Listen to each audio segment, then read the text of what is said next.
Okay. This 3.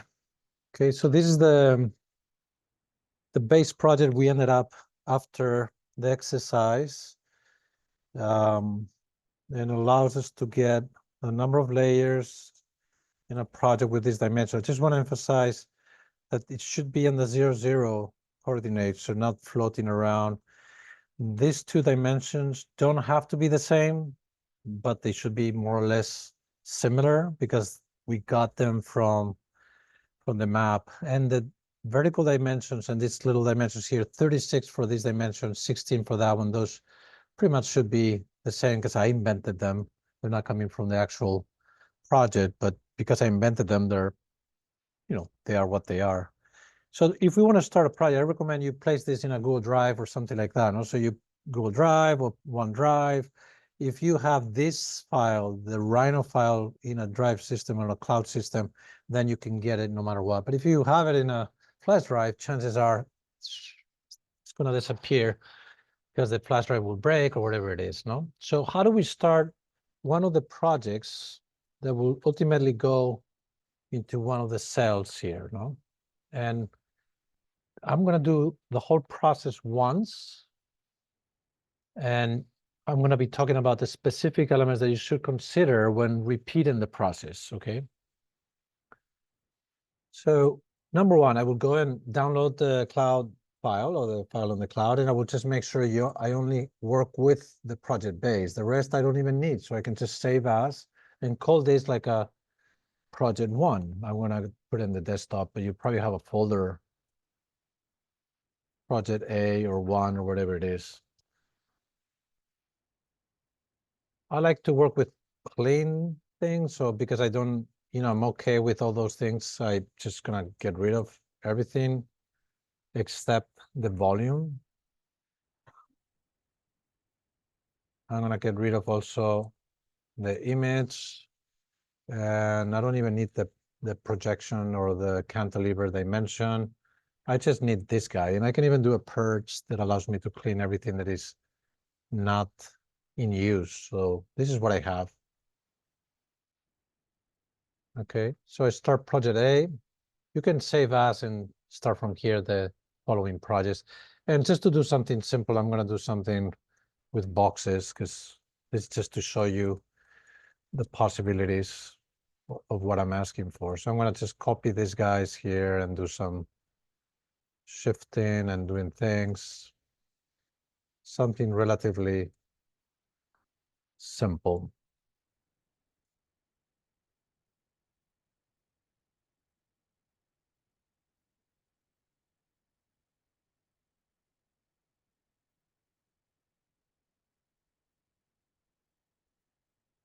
And I'm going to do a Boolean difference, selecting the side, enter, and the rest. So instead of this one, I'm going to go back and do the Boolean intersection. So I just have a bit more of options there. So, okay, so that's going to be my first project. I think it's cool. I'm suggesting in the first assignment that you do something simple. It could be boxes, could be whatever you want.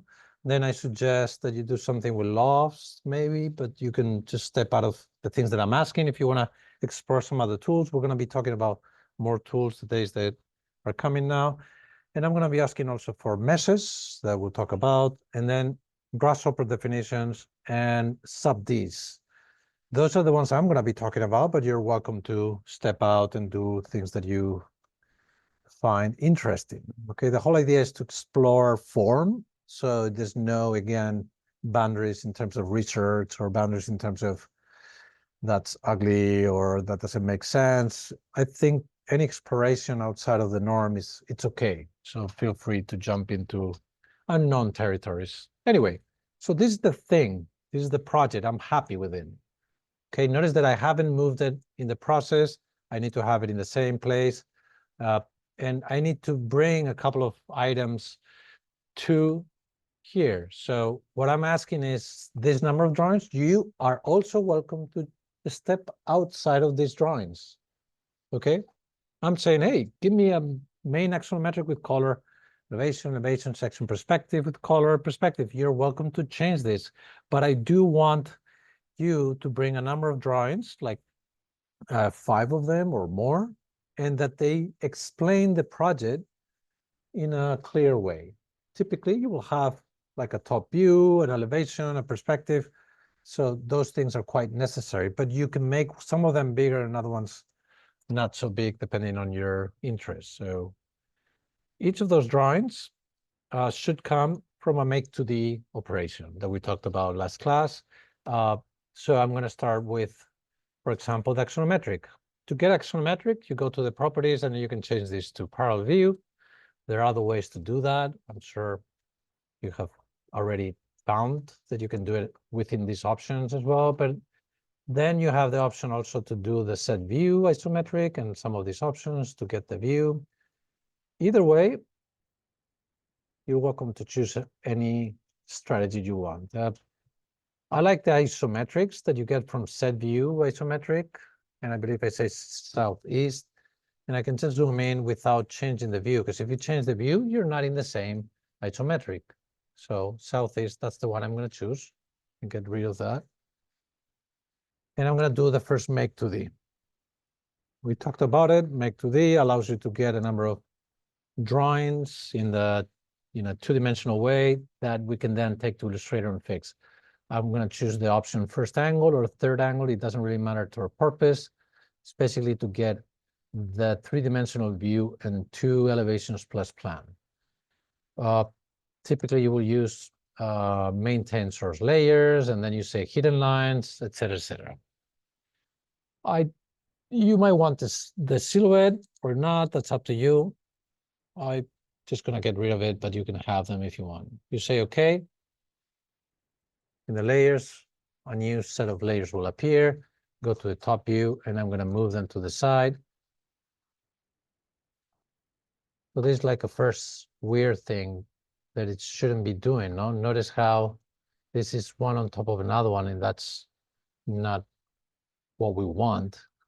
So in that sense, it's already like a weird setting. Most probably we need to do this, separate them.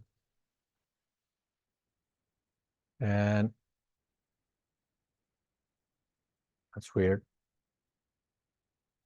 And this should be here. So just be careful with that, because in my case,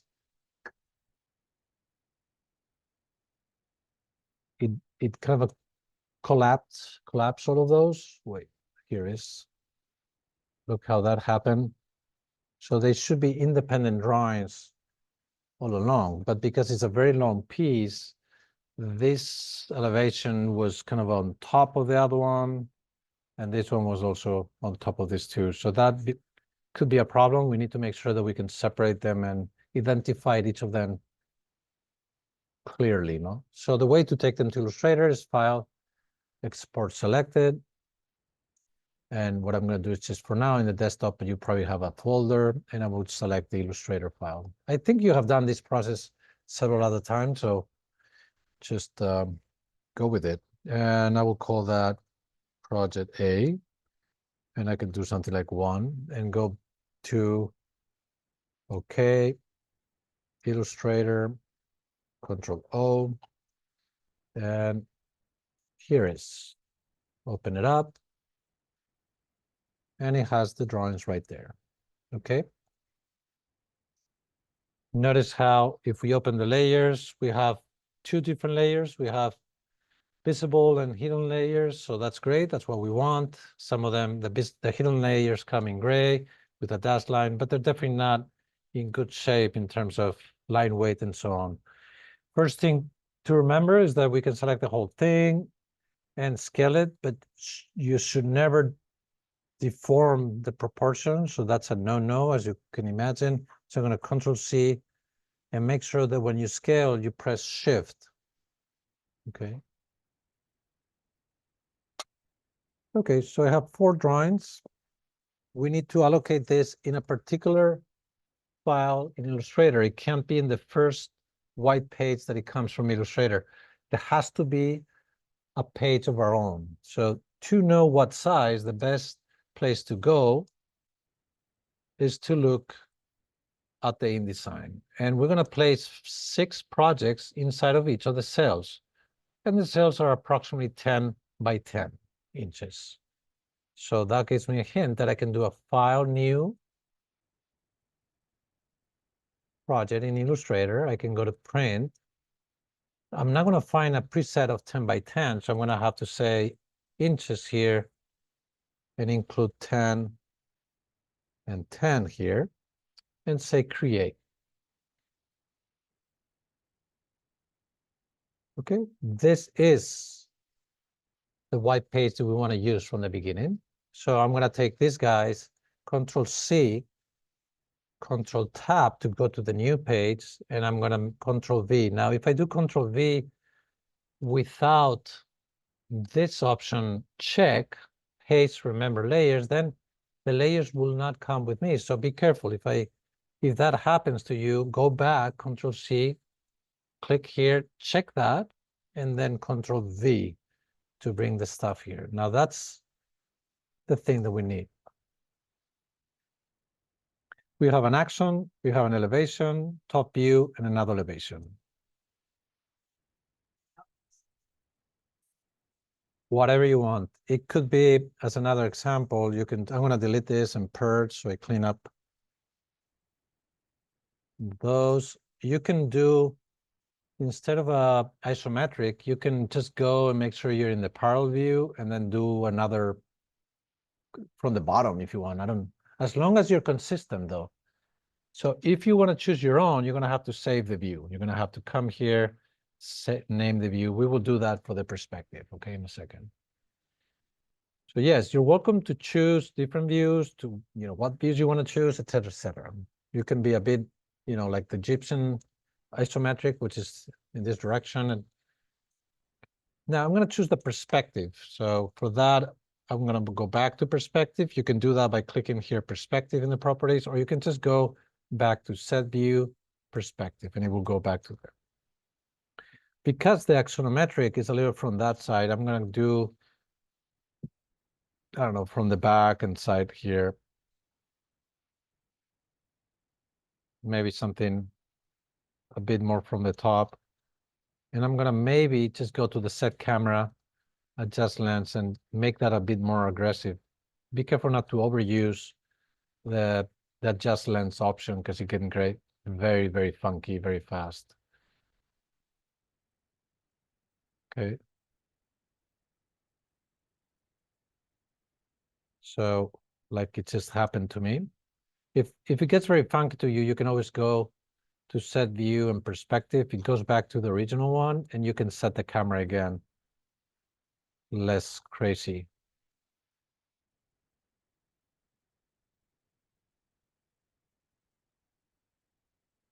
Okay, so I'm going to do it from here. Just why not? Now, once you decide what is that view, you need to save the view. Otherwise, how are you going to make sure that the next project shares the exact same view organization? So the only way is click in here, set view, and name views. It will pop up. Let me see.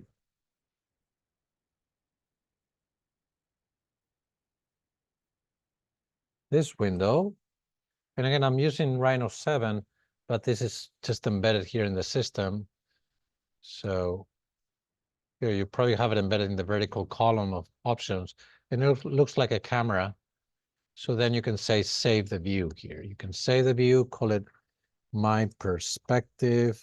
So you know that's the one. So when you're dancing around the world, you can always double click there and it will go exactly to that perspective, okay?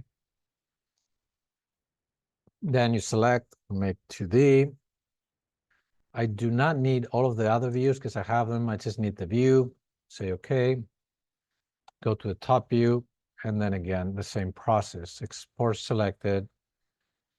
And then I'm going to say project A, but 2. So I'm kind of naming these guys differently. Go back to Illustrator, Control O to open.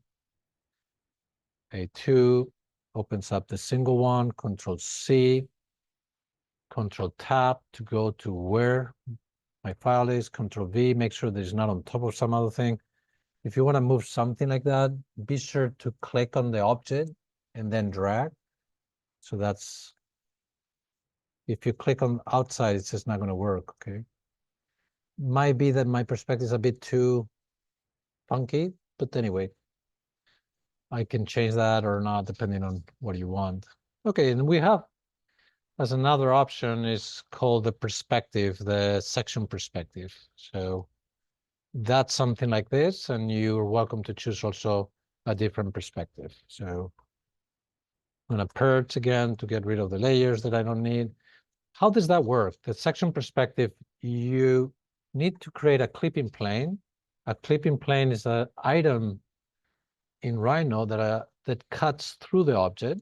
So it looks like this, and it looks with a little line on one side. So it will cut anything behind that plane. And the behind means not in the line location. But you might say, well, how come it's not cutting now?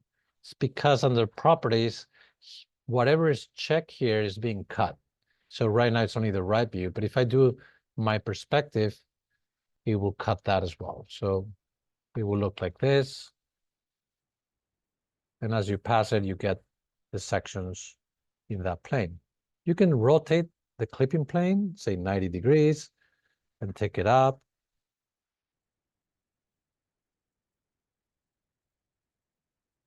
You can also rotate it 180 and be like a pan. You're welcome to use any of this. You obviously can do 90 degrees in this direction and create a section in this way, no? Tricky part is that you need to share the exact same clipping plane. So what I will do is I will create a layer, call it clip plane, place the clipping plane there. Maybe you want to give it a color, and then I will export that clipping plane and call it clipping plane as a Rhino, in your case, Rhino 8, clip plane. Okay.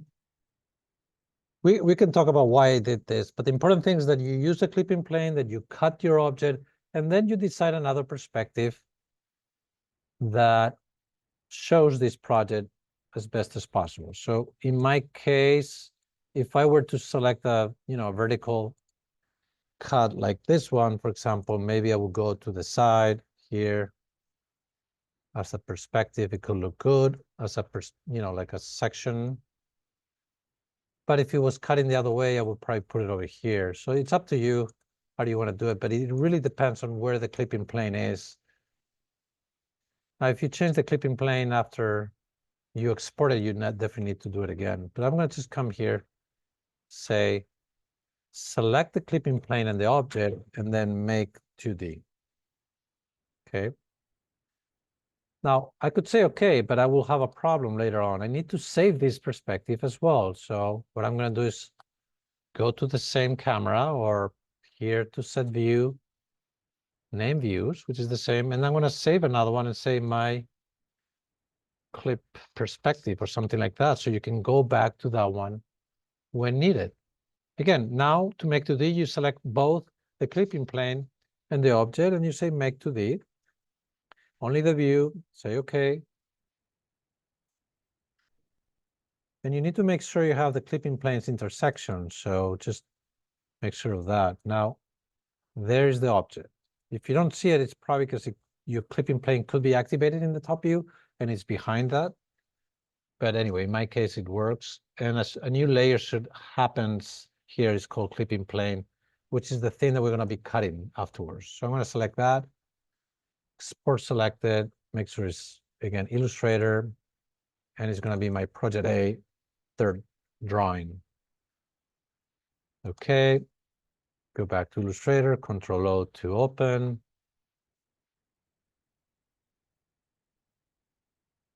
Okay, Control-C, go back here, Control-V. And I'm going to save this because it's the one that is basically the Project A. And we can call it like final or something. Okay, I have a lot of drawings here. I'm not asking for all of them. I'm gonna try to fit all of them, but I think I was asking like 5, but whatever, I'm gonna just change the rules as I go. And things that might make sense is to keep maybe the elevations at the same scale, but the whole game now is organizing the views, respecting the scale of things, and making sure that the bigger drawings are telling the story of the project, the small ones support the project, et cetera, et cetera. I'm not a fan of the perspective as it came, but maybe in your case it is. So I'm going to make that a little smaller. I'm going to take it out. I'm going to make the section perspective slightly bigger. And this tree, I'm going to stay on the top.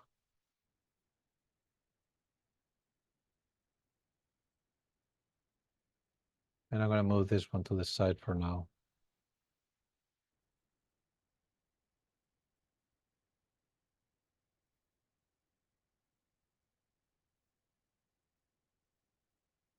I'm going to scale that.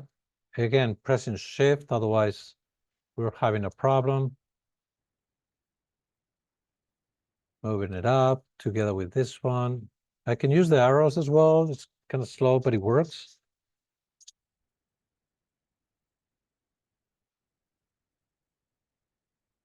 And why not? I'm just going to say no to perspective. I'm just going to take the action, which is very cool, and make it the big fellow here.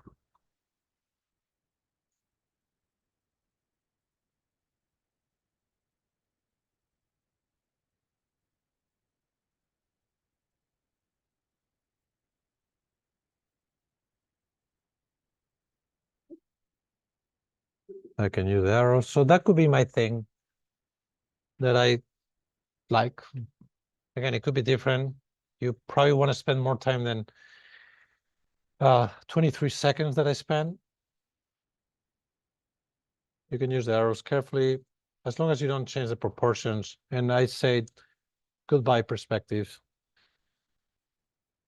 Now, in order to make sure this exact organization is happening in other projects, we need to make sure that we later on place the action of the next project, the top view, the elevation of the next project in the same location at the same scale.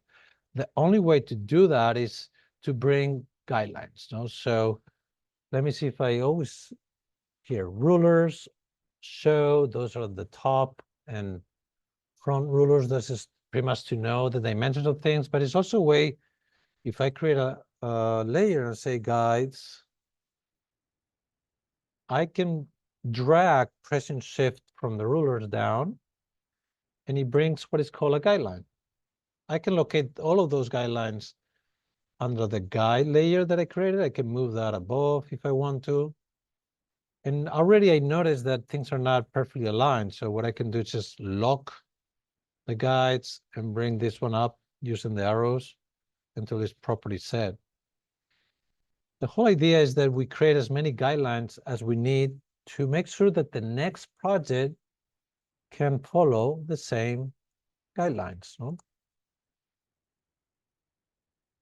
So you can bring with the shift and dragging.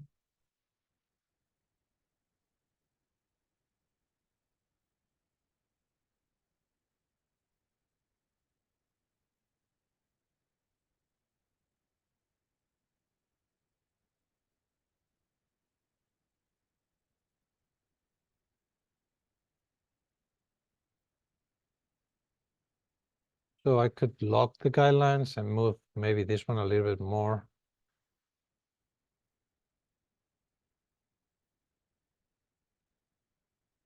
Okay, sorry, I was doing guidelines in a different layer. So I'm going to drag them to the guidelines. Turn it off to see it. All of the guidelines should be in the guidelines layer. There you go. So now I can turn them on and lock them and scale things using the arrows without affecting the guidelines. It goes a little to the top. This stays on the bottom. This looks good. That looks good. This one could go to the right and scale a little bit so it's not there. So that would be my preference. Okay, that would be a template. Maybe we can add another one here. Again, under the guidelines layer.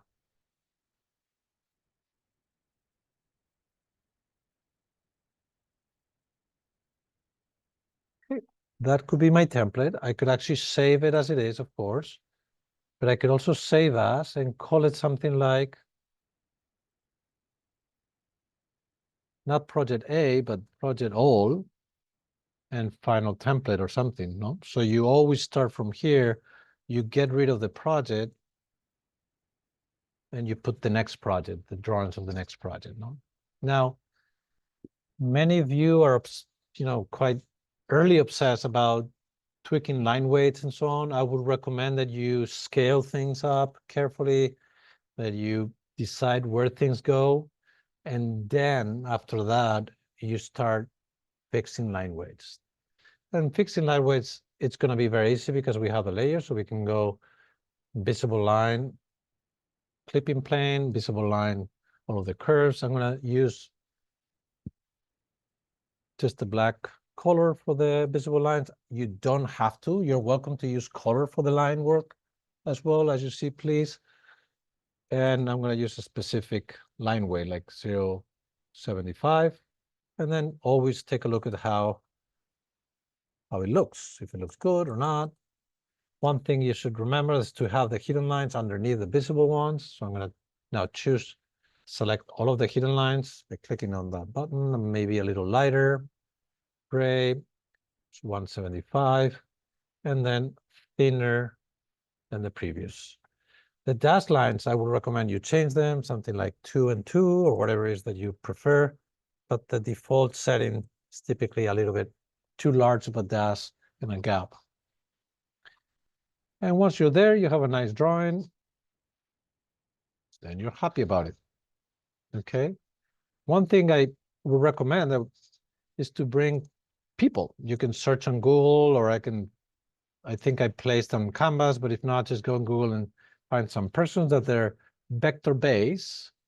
And you can just place some of these people around by Control-C, going to the project, and maybe you want to create a layer, unless it creates one when I paste.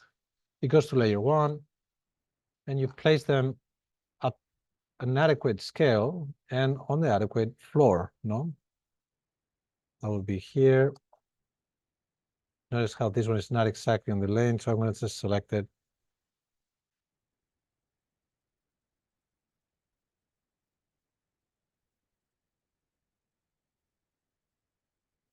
Okay. Now, obviously, that's a huge person, considers 36. So it's going to be something like this. We're doing approximate, but it gives us a sense of scale. You can put that like as you wish. You can change these as people or whatever it is, silhouette, and you can definitely change the feeling to something else if you feel it's more interesting, or you can just make these guys inverse so they have actually a line, not a fill line. They typically work like that better. You can add those people in a couple of the views. It could be in one of the elevations, and then maybe in the axonometric, or you can add several people here in the axonometric to give a sense of like a group of persons. So you can go to the perspective section, and I think it will be successful as well. Okay, so that's that. We definitely can save this. We should. And this file, this Illustrator file, you can take it to InDesign directly. Now we're missing one little thing that I want to do for one of the drawings, but I would recommend that you do it for other ones. And before that, I forgot one of the layers that's very important. It's actually the section visible clipping plane. Here it is. What I'm going to do for that is just for now give a very strong color red and give it a strong also like a thickness so you identify it properly. But what could we do besides just giving a color? What we could do is turn off every single layer except the clipping plane and see that this is kind of a shape like a polyline. And what you could do, not that you have to, you can just color this and just add people inside, that it will look quite nice, I think. No, you can actually add persons inside. But another thing you can do is on the clipping plane itself, use the K shortcut, which is the light paint bucket, select the lines and paint with whatever you have here. So that could be one option that's interesting.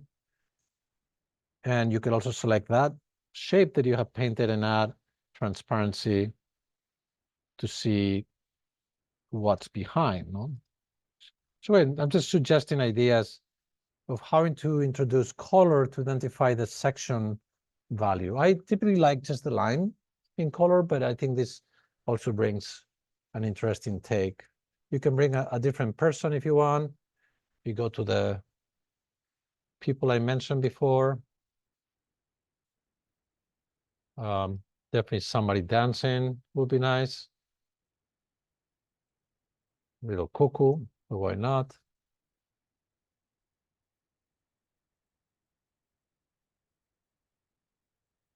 Place it on the layer people.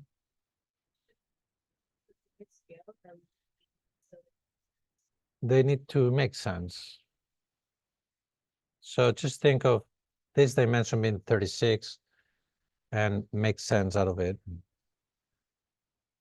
Sometimes you need to obviously hide things in order to see other things. But obviously that wouldn't be correct. So what I would do is just put it inside, maybe take it down.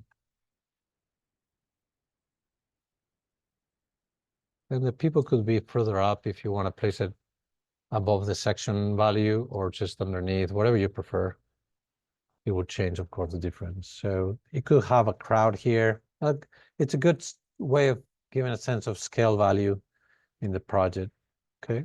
So that's one way of introducing color, but I'm going to talk about a different way that it will probably be necessary for the main drawing, for example, but you could add it into other ones. Okay, I'm going to purge that I deleted this. I need to do a rendering from the axonometric, which I believe it was the southeast. So I can go to set view, isometric southeast. I can just get rid of the clipping plane in this view and hide it. And this is exactly the view that I generated this drawing with. So I can just go to the standard options and set the parameters for the rendering by right-clicking or going to this little button called rendering, and you can set a couple of things. I'm not going to change the resolution because it might take too long. So I'm just going to leave it like just good quality, maybe 150, and that might be already too much. I'm just going to take it lower. I'm going to say something that I would be recommending, but I can't do it because I don't have time. Something like not lower than 1,280. That's actually stands for the viewport. You can even go to a bit higher, but it might take too much. Good quality, don't go to finals too much.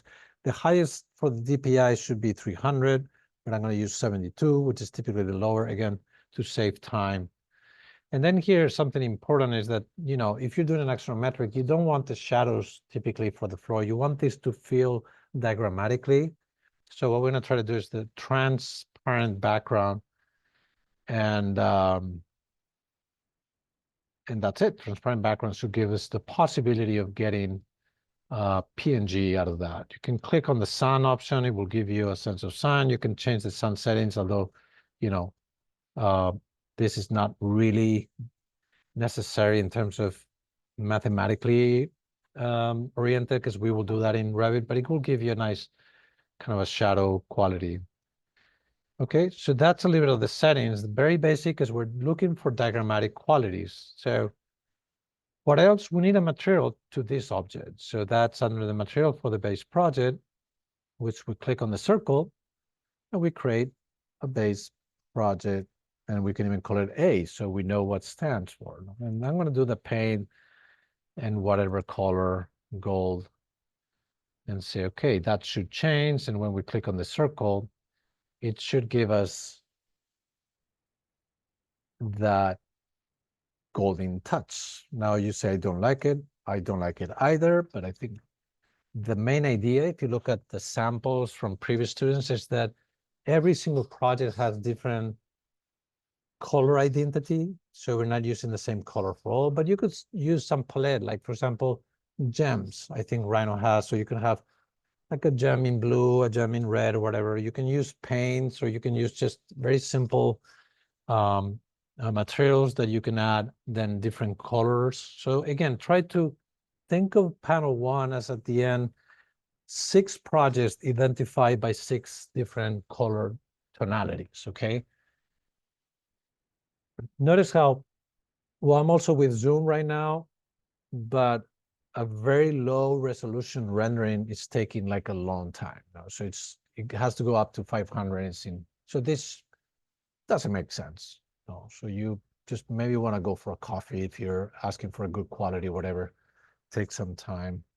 We will find that in Revit, we can use other strategies that render this quite fast. So what we're going to do right after is to save this image as a PNG and place it behind the line work in Illustrator. So what we get is like a simple rendering that is supported by a vector-based line quality, okay?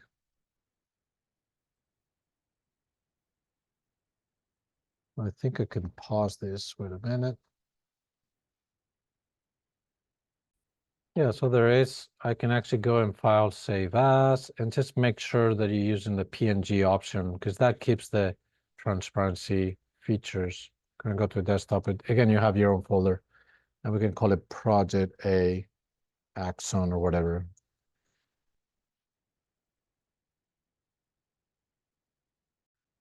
Yeah, so we got that rendering PNG. So now we can go to Illustrator, and here, the same as InDesign, you can place an image, Shift Control P, and get that Axon, looks like that. So you can place it more or less by eye. You can create, you should probably create an image layer. You should place it on the bottom, take it there. So it's underneath the line work. And I typically just, make sure everything is locked except the image. And here's the tricky part, is like just fit it in without deforming, because otherwise you messed up the whole thing. Now, if the view is exact same, which it was the southeast view, remember, then they should match perfectly. If you save the view, you just make sure that the rendering and the make 2D are made from the same point. Okay, so here, if I wanted to bring like a golden tone, I would probably come to the section quality here, and I will probably change that to something like similar to the other one, so they speak the same representation language, no?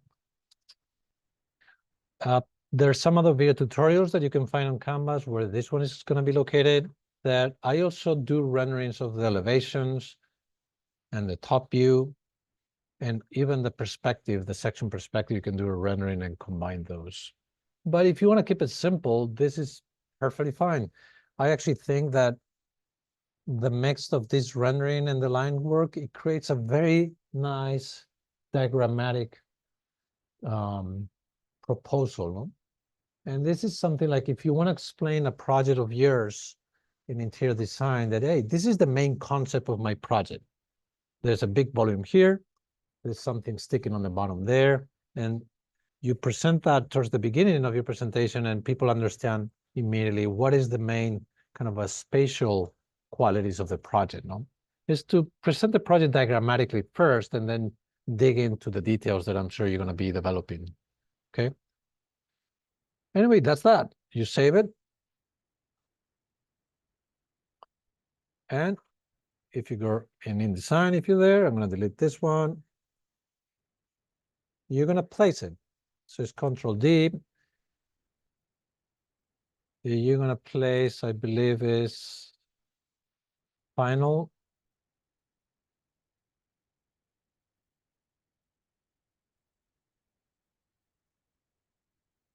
And when you place it in design, don't click 2 times. Don't click and drag, because that will change the scale of the element. You need to click once and that's it, because that gives you the scale that you want already. Okay? Remember that if it looks crappy, that it's just an issue of preview. You say high quality, and it's a perfectly sharp rendering. The last thing, if you see the samples, that there's some kind of a main title for each of the projects and labels for each of the little drawings. You can place the labels only in the first drawing and forget about the rest. Okay, just last comment is, what things are being repeated in every single project? Well, the orientation of the views, the clipping plane cut, the type of drawings is elevations, top view, action, and perspective, the line thickness, the type of lines that exist. You don't have to have the people in the same place, that's fine, but if you introduce people in different places at the correct scale. So that's why using this template, I think, is going to be fundamental for you to navigate the organization of all of the projects in the exact same way. Okay, so